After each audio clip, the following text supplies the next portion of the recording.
Hey everybody, what's up y'all? Welcome back to the channel. TammyTalks here. Let's talk Real Housewives of Atlanta season 15 episode 3, A Star is Reborn. If you're brand new to my channel or you're returning for a second or third time, if you enjoy anything in the video, don't hesitate to hit that subscribe button, thumbs up the video, and then hop in the comment section, y'all, so we can talk about everything that happened on tonight's episode. So, first things first, we have the taglines for this season. So, Kenya Moore, I just don't do it for the culture, honey. I am the culture. Okay, we'll give that an A. We'll give that an A minus. Marlo Hampton, my past may be checkered, but my future is solid gold. D. Boo, tomato. No, ma'am. She by Sheree, okay? Sheree Whitfield. She by Sheree, more like she broke the internet. F. F. Nothing about that is good. F. Boo, tomato. That was not good, Sheree. My God. Kandi Burris. My roots are in Atlanta, but my branches are worldwide. A. It makes sense. It pulls in last season. It makes sense. Sanya Richards Ross, if you can't keep the pace, stay out of my race. C minus to be real. And then we have Drew Sidora. Forget the gaslight. I'm taking the spotlight. You know what? I'll give Drew an A for that. I like Drew's. Drew's makes sense. Once again, pulling from last season, pulling from real life. So far, so good. All right. So some of them were good. Some of them weren't. But let's go ahead and get into the episode, y'all. So it starts off with Sheree. Sheree is having a brunch for her, Marlo, and Sanya. They want to come and talk and discuss everything that happened at BravoCon just last week. So they talk about Momma Joyce and how rude she still is to Todd and about Todd. It's old, it's tired, it's late, it's delayed, it's over. We're over it. I'm sure Todd is over it. Kandi is over it. Their kids are over it. It's silly at this point. Kandi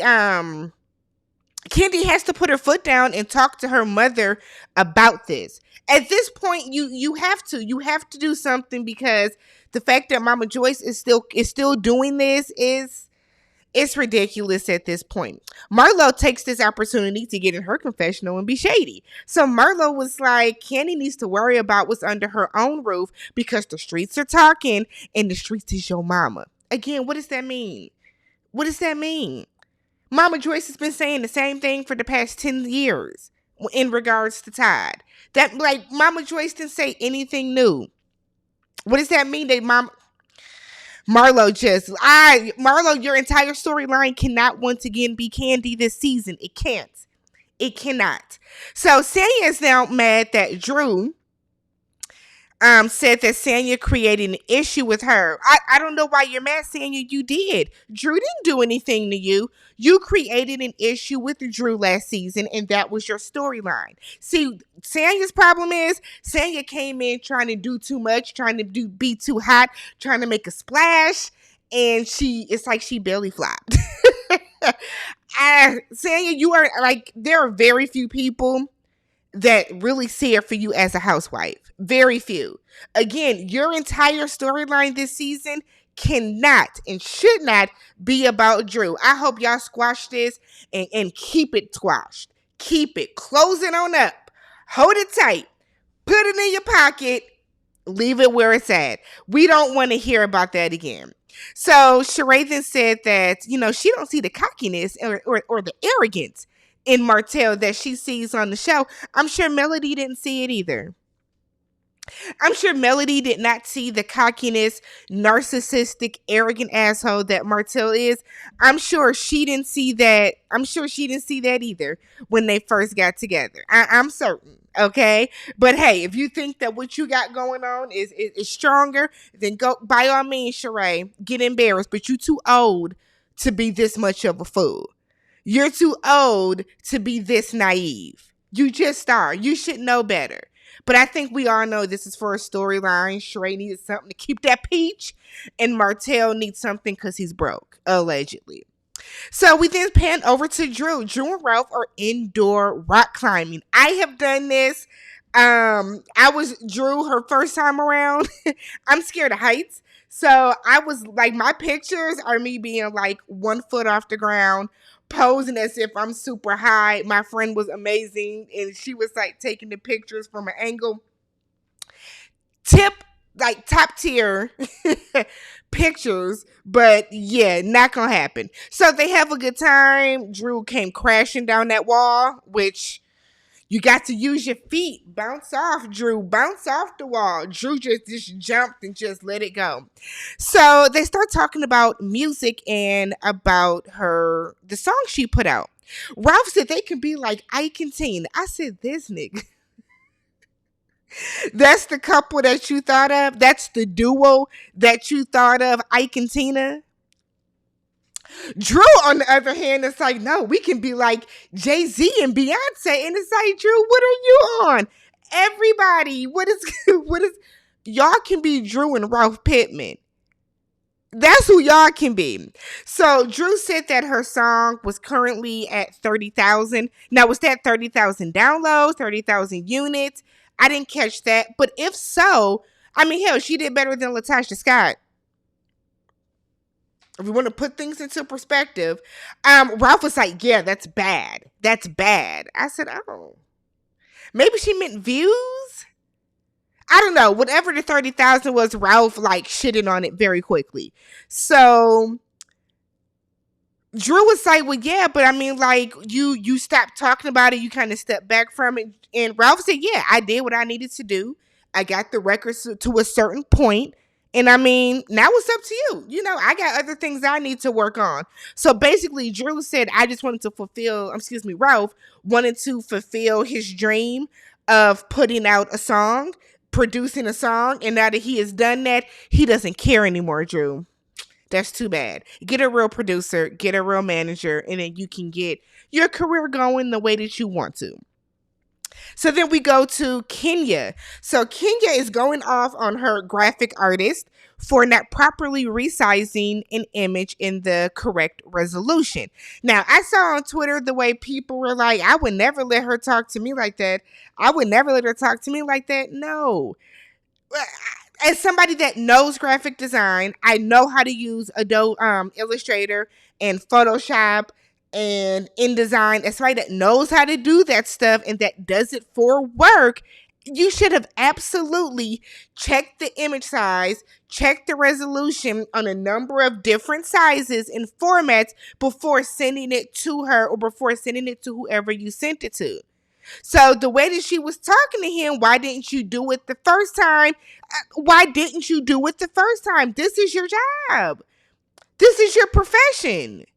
We know Kenya is serious about her business. So do I think that maybe Kenya didn't send him the right sizing? No. The way she's going off, why didn't you do it the first time? Is saying that I sent you how it should be. You should have been checking and double checking and triple checking before sending it over there. She wanted it back in 3 minutes and she was not playing with his ass. You got 3 minutes to send that back. 3 of them. So then she gets a FaceTime from Mayetta. And Mayetta just left something where she was doing some choreography for someone. So Kenya was asked to perform for the halftime show at the Magic City Classic. Why? Maybe I missed something. But Kenya has been asked to perform.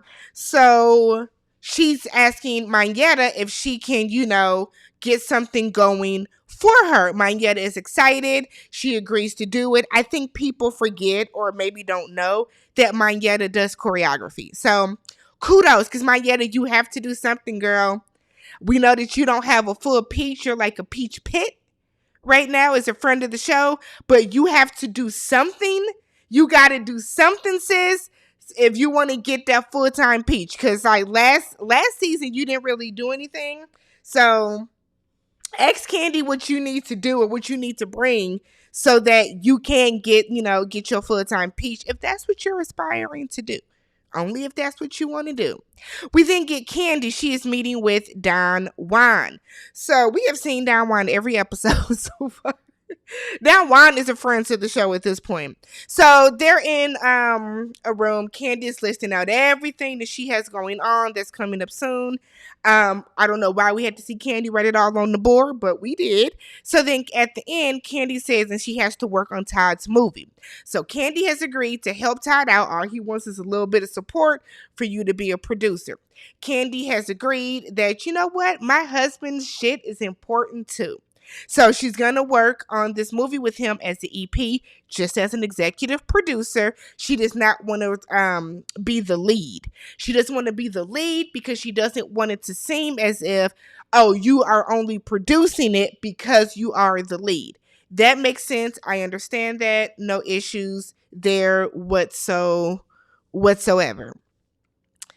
They then start talking about BravoCon because Mañeta comes. So they're talking about BravoCon and they're talking about how Momma Joyce did the food. So Kandi is upset at her mom for what she said. Todd is upset. Riley called her mom. Kayla called her dad. It has turned into a mess. So during a panel when it looks like it was like the OLG ladies were sitting at a panel and they asked Momma Joyce, what would you like in a son-in-law if you could pick, something to that effect? And Momma Joyce said, I would want him to have a somewhat decent job. And like this is getting old. This has emboldened a lot of like viewers and fans to feel that they can disrespect Todd as well. Todd had a job. Todd was a producer on the same show that Kandi met him on. So the fact that Momma Joyce keeps doing this, the fact that Momma Joyce is so comfortable doing this makes you wonder what Momma Joyce says outside of the cameras. Because if you are this comfortable disrespecting him at something big like BravoCon, you're this comfortable disrespecting him when y'all are on this show, when the cameras are rolling, what are you saying outside of this? What are you saying when y'all are just at the house? What are you saying when y'all are just watching TV? You know what I mean? Like, it's old at this point, but this falls on to Kandi. So Kandi says she left and has not talked to her mom since. This is on you, Kandi.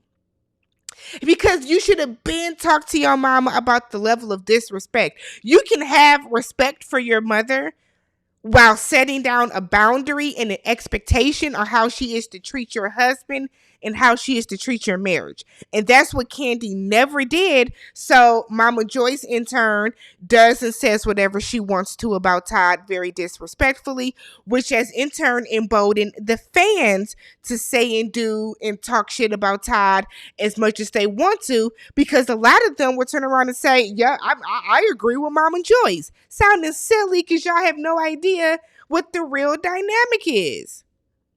But alrighty. So Kandi said that she's going to, talk to her mom because at some point Ace and Blaze are going to be able to read and get on social media. And the last thing that she wants them to see is their grandmother disrespecting their father the way that she does. So we get to Drew. Drew is at home with Ralph. They have a chef. They are getting ready for Courtney to come on over so Drew can meet her. Let's get the family all together. I said, I guess. So Candace FaceTimes Drew and invites her to perform a song with her at a show that she has coming up. So Candace is on a city winery tour where she's going around performing Insecure and Drive Back and maybe the Drive Back remix.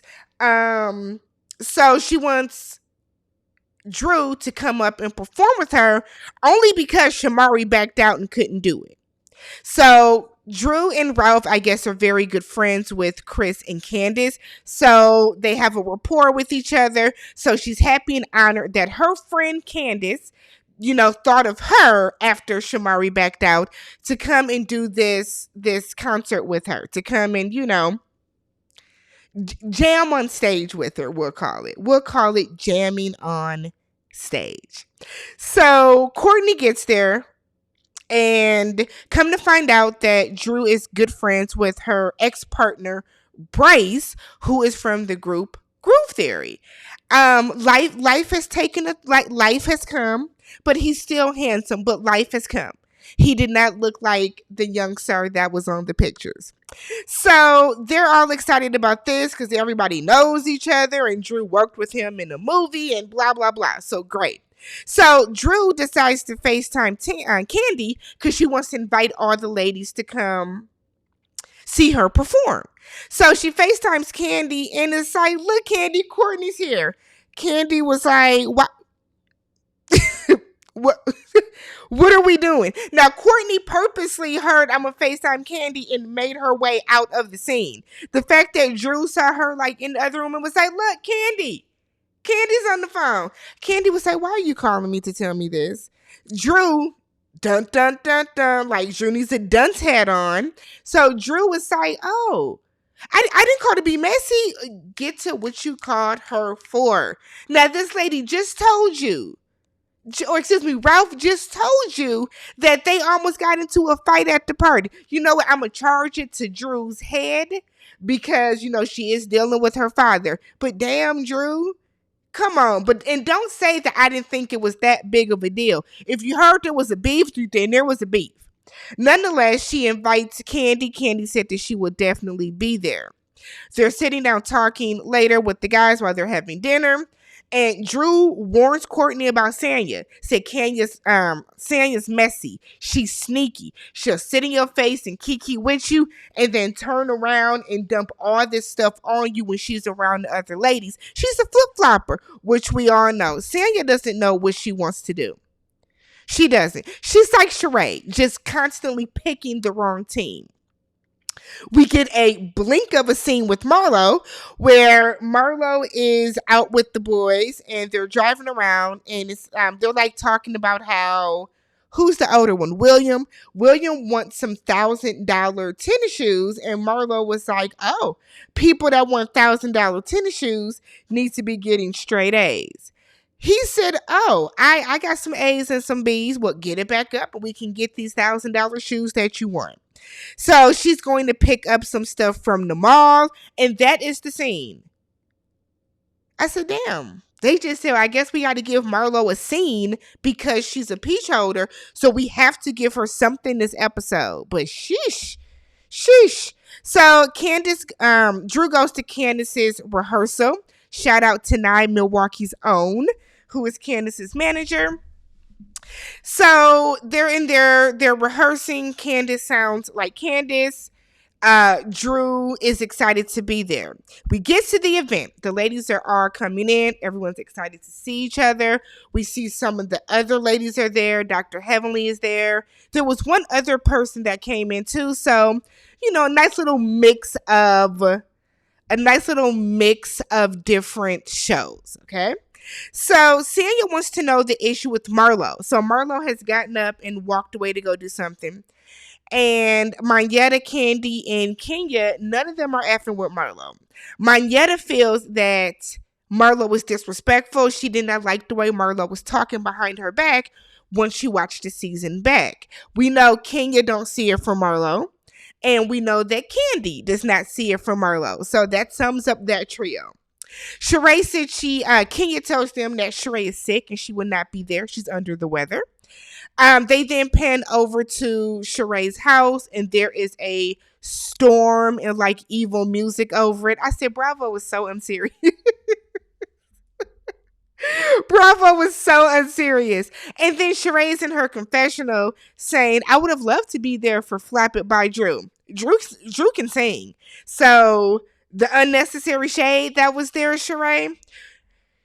Worry about ironing them sweatshirts that you're sending out to people, if anybody has ever gotten it. But that was unnecessary shade because Drew can sing. So that just that didn't make sense. But hey, it's Sheree. So Candace is out there singing. She sounds good. Candace is singing her song. She then says, hey, I want to bring out my good friend who is going to be, you know, doing a little something with me because Shamari couldn't. So that's the only reason Drew was there. Drew comes out and sings for 43 seconds. it was really her just like harmonizing with Candace a little bit. So everybody is like, oh, because Candace had everybody snap. So everybody is snapping. All right, we're snapping. By the time you start getting, good into the groove with your snap, getting a little sway with it, getting into it, is over. It's done. Big done energy. So Sanya was like, when I won my 400, my 400 meter Olympic medal, I ran longer than Drew was singing. Candace is so unserious for that, and I don't know if this was just to throw Candace onto this season. Is Candace gonna move to Atlanta and they're testing her for these ladies? I don't know what the purpose of this was, but don't ever bring me on stage to sing 3 words. Drew is excited. Like, Ralph has flowers waiting on her and everything when she gets off stage. Nonetheless, she was excited. She feels rejuvenated. She is ready to, she said, go for that Grammy. I said, okay. Go for it, Drew. Go for it, because Drew has talent. Go for it. So they all head on to the back to the little green room waiting area. Kenya asked Drew, why was it so short? That's what everybody wants to know. What happened? Y'all didn't rehearse? Because we sure didn't see y'all rehearse. Drew would say, well, it was, Candace is my friend. It was really her moment. I just went on there to support her. Everybody just quickly drops it because that's it. That's all. There's nothing to talk about. It was 43 seconds. So while this is going on, Sanya decides to ask Drew about BravoCon. Where was the energy coming from? Why were you so rah-rah? Drew said, well, you unfollowed me. After I made I thought we were cool. I made the merch that says she invited me, then uninvited me. You unfollowed me. Sanya was like, no, I unfollowed you for the hair flip. Both are stupid, Sanya. Both are stupid. Sanya was saying it like, no, I unfollowed you for the hair flip, as if that is like making it 1,000% better. It's still a stupid, dumbass reason to unfollow somebody. It just is. Like, okay. And then Drew was like, because unfollowing is a serious thing. It's not. And I want y'all to stop.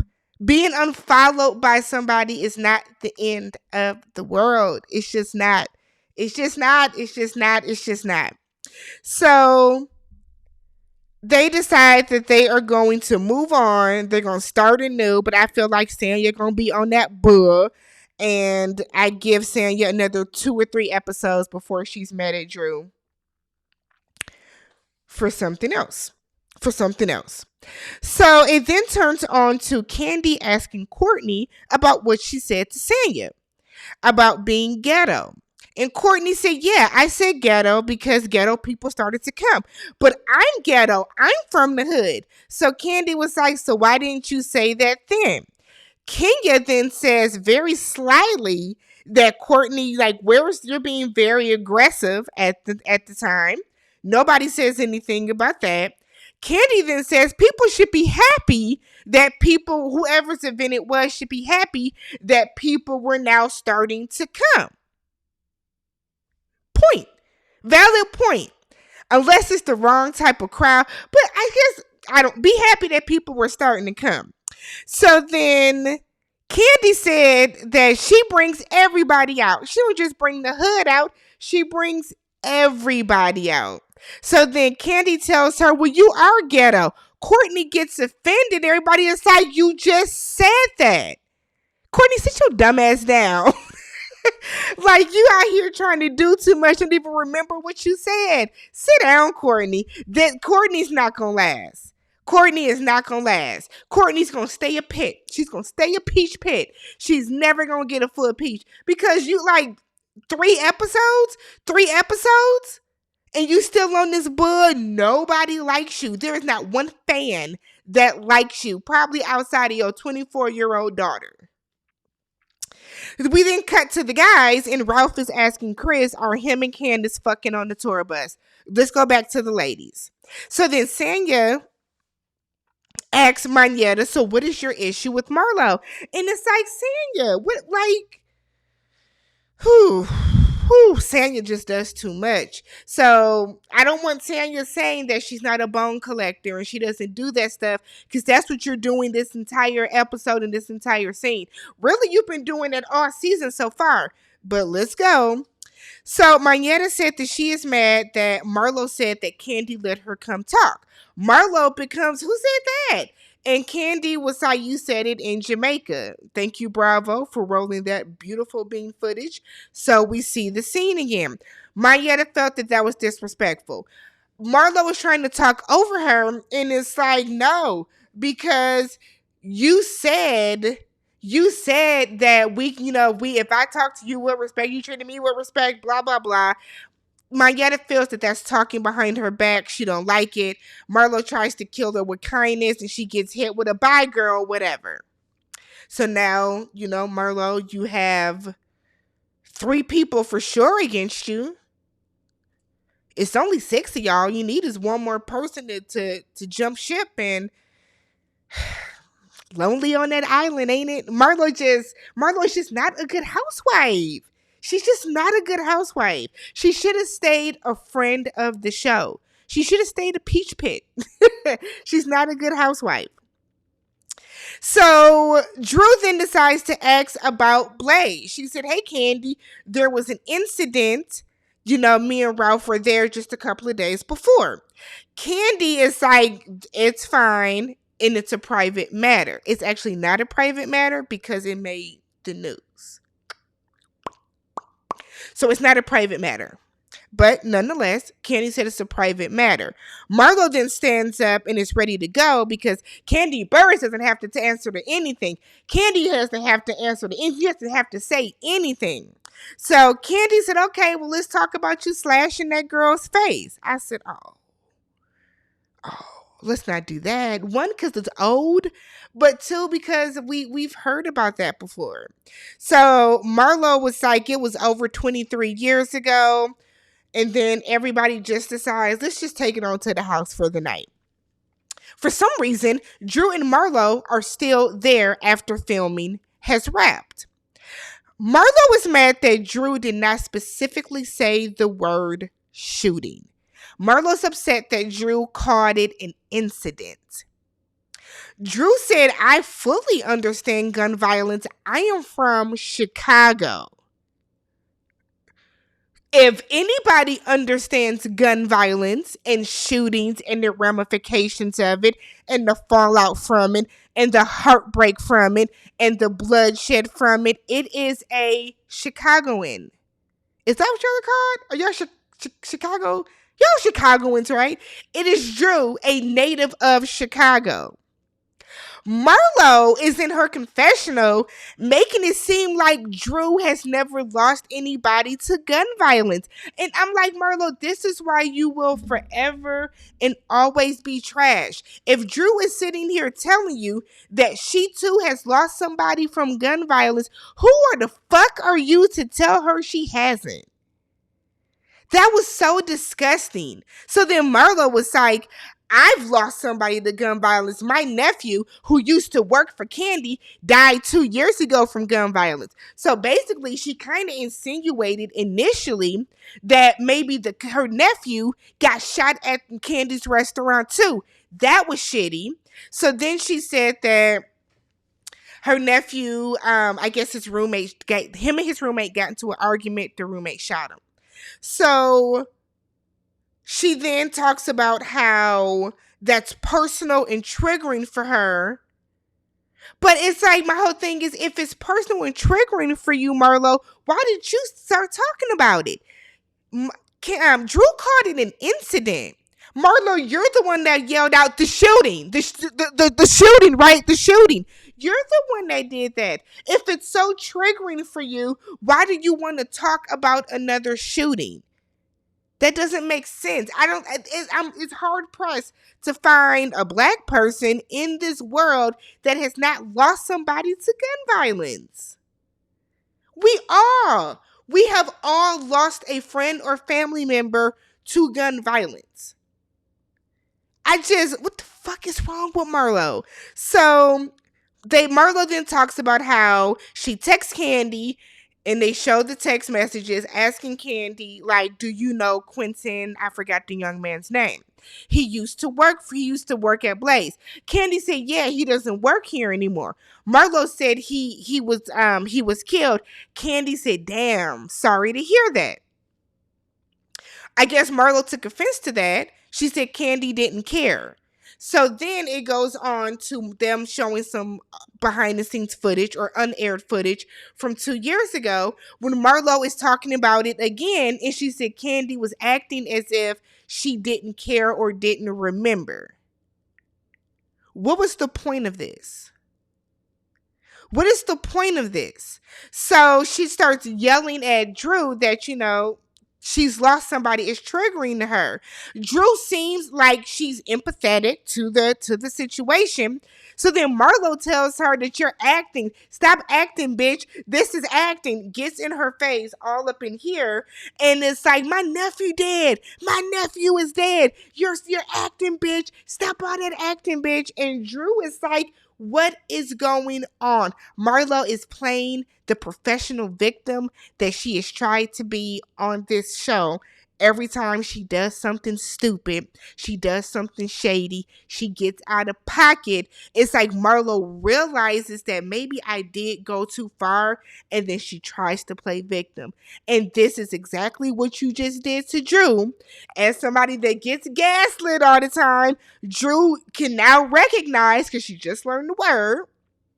Okay, just learn the word, just learn the definition. Drew can recognize when she is being gaslit. This was like, that was the most pointless, dumb scene. What was the point of that scene? What was the point of that scene? Nonetheless, that is it. If you guys have not already, don't forget, subscribe to the channel, thumbs up the video. If you enjoyed anything that I said or did tonight. Otherwise, hop in the comment section, y'all. Let's talk about everything that went on with this episode. I will catch you guys in the next one. Peace.